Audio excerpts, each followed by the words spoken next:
Bonjour à tous, ici Elsa du blog Ludipsy. Donc aujourd'hui, pour cette capsule, nous allons aborder la courbe d'anxiété. Qu'est-ce que c'est que la courbe d'anxiété? Donc ça le dit en fait, c'est graphiquement une courbe normale pour ceux qui ont suivi des cours de statistiques. Dans cette magnifique courbe normale, c'est représentatif de ce que l'on vit quand on fait face aux émotions, notamment l'émotion de l'anxiété qui est la peur.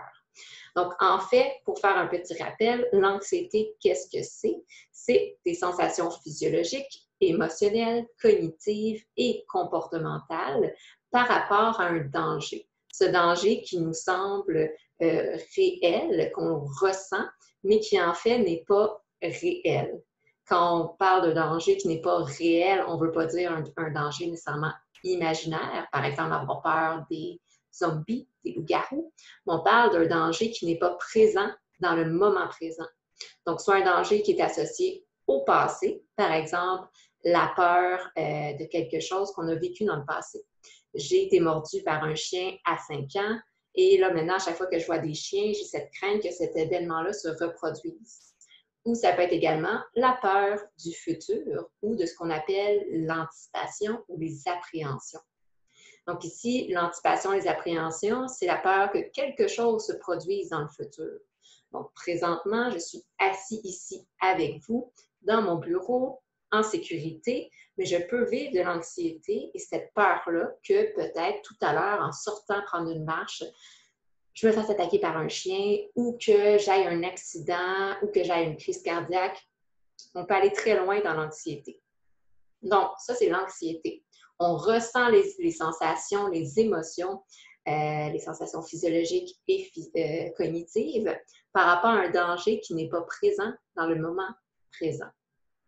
Donc, en ce sens, quand on travaille avec l'anxiété, ce qu'on veut faire, évidemment, c'est de graduellement faire cette déconnexion-là, donc de comprendre que le danger n'est pas réel, mais également arriver à affronter, confronter cette peur-là et, dans le fond, construire différents chemins cognitifs pour nous permettre de passer au travers. La courbe d'anxiété, c'est un outil qui nous permet, entre autres, de comprendre qu'est-ce que c'est que l'anxiété, de comprendre le processus et le pattern qu'on développe à force d'être dans l'anxiété.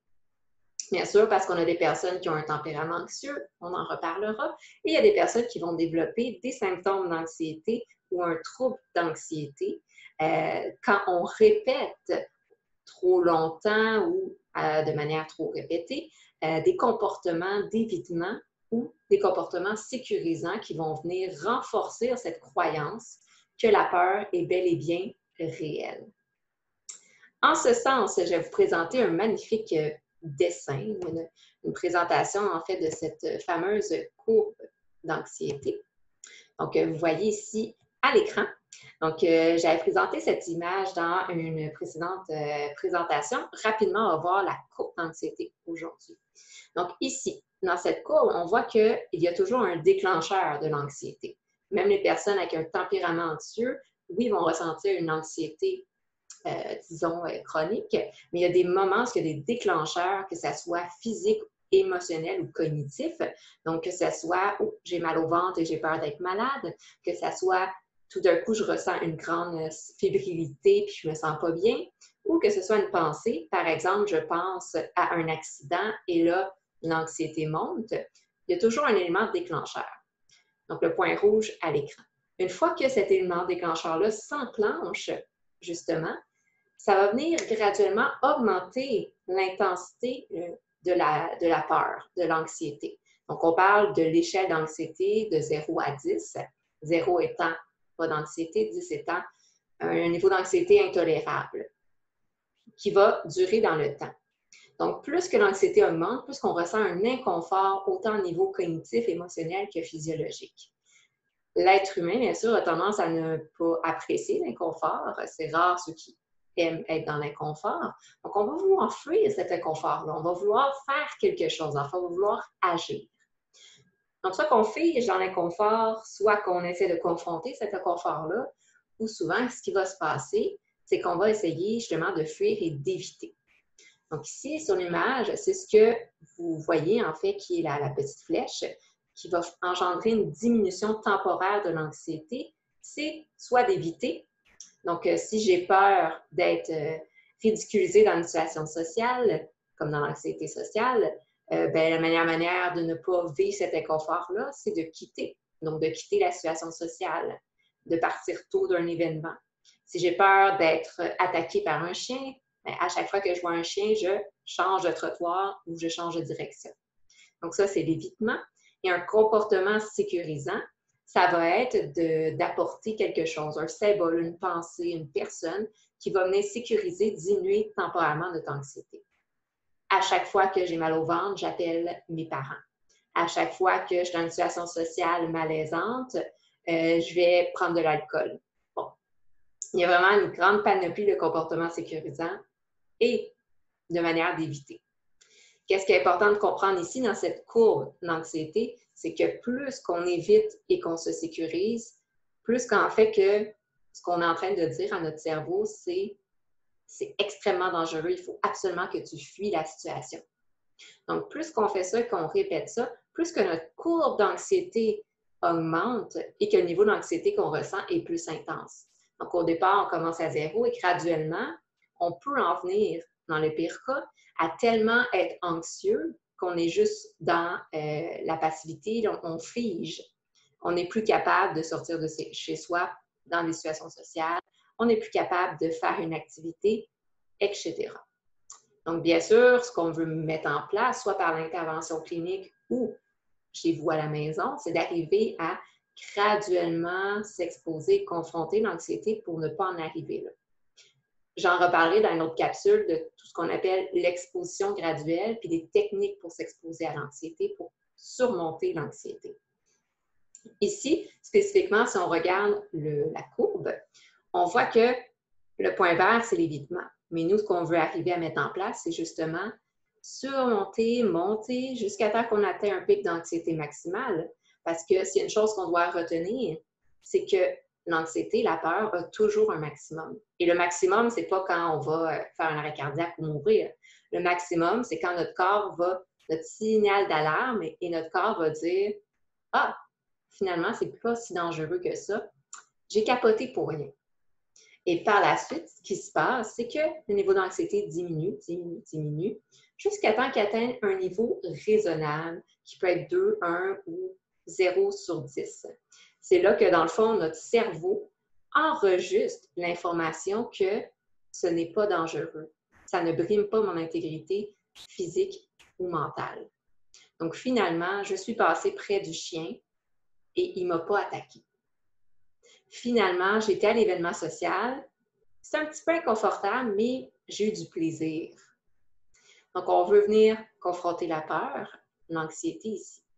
Donc, dans la courbe d'anxiété, on retient que ça augmente, mais il y a toujours un moment où ça va redescendre. Le maximum, c'est dans le fond ce qu'on est capable de tolérer. Et à un moment donné, notre corps enregistre que ce n'est pas dangereux et a tous les symptômes physiques, le cœur qui bat vite, les muscles contractés, la chaleur, va disparaître. Tous les symptômes émotionnels vont diminuer en intensité. Toutes nos pensées envahissantes, graduellement, vont partir et on va lâcher prise. Et c'est ce qui nous ramène dans un état de bien-être, d'homéostasie ici, qu'on veut bien sûr arriver à atteindre. Donc, on essaie encore une fois, on garde en tête cette image, on arrive à comprendre que l'anxiété, c'est comme toute forme d'émotion. Donc, cette courbe-là s'applique très bien aux émotions aussi. Il y a un élément déclencheur qui va me faire vivre une émotion. Je me lève le matin, je veux mon bol de céréales, il n'y a plus de lait. Je ressens la contrariété augmente. À un moment donné, on ne peut pas non plus être triste ou en colère durant 3 jours à cause de ça. On finit par lâcher prise et l'émotion redescend et on retourne à un état normal, un état neutre. Donc, on pourrait faire cet exemple-là, utiliser la courbe avec toutes les émotions, autant la tristesse, la peur, la colère, autant que la honte aussi, et la joie. Parce qu'en fait, qu'est-ce qui est important de comprendre, c'est que nos émotions, c'est comme des petites vagues. Une émotion qui vient et qui repart. Et dans notre journée, on va avoir des centaines de petites vagues comme ça. parce qu'il y a plein d'émotions de faible intensité qu'on vit à tous les jours, qu'on ne se rend même plus compte. Il y a des émotions de moyenne intensité et il va y avoir des émotions de forte intensité où là, ça va prendre un peu plus de contrôle, de force, d'outils pour arriver à les gérer. Donc, c'était la courbe ici d'anxiété. Donc, je vous invite de votre côté, si jamais vous vivez de l'anxiété, à garder cette image-là dans votre tête. Puis quand vous êtes en train de le ressentir, gardez en tête qu'il faut éviter d'éviter. Donc, on essaie de ne pas éviter et de ne pas se sécuriser. Puis on essaie toujours de tolérer un peu plus l'inconfort de l'anxiété. Parce que oui, c'est inconfortable, mais généralement, ce n'est pas dangereux. Si c'est dangereux, on intervient, bien sûr. Mais si on le sait que ce n'est pas dangereux pour notre santé, on essaie de tranquillement passer au travers pour en arriver à retourner dans l'état de bien-être, puis venir vraiment apprendre notre cerveau. Calme-toi, je suis capable de passer au travers. Donc, c'était la présentation de la courbe d'anxiété, autrement qui peut être utilisée dans la courbe de gestion des émotions. Donc, j'espère que ça vous a aidé. Pour ceux qui ont de l'anxiété, c'est toujours un modèle à garder en tête, puis qu'on peut utiliser quand on sent que l'anxiété monte et qu'elle prend le dessus. Ça peut nous aider à nous recentrer, puis à nous rappeler que ça monte, oui, mais qu'il y a toujours un moment où est-ce que ça redescend. Donc, dans tous les cas, je vous invite à continuer de me suivre pour les capsules de présentation des techniques psy-ludiques. Si jamais vous avez des questions, je vous invite à m'écrire sur la page Facebook Ludipsy ou également à visiter le blog Ludipsy. Donc, je vous souhaite une bonne semaine. À la semaine prochaine. Bye bye!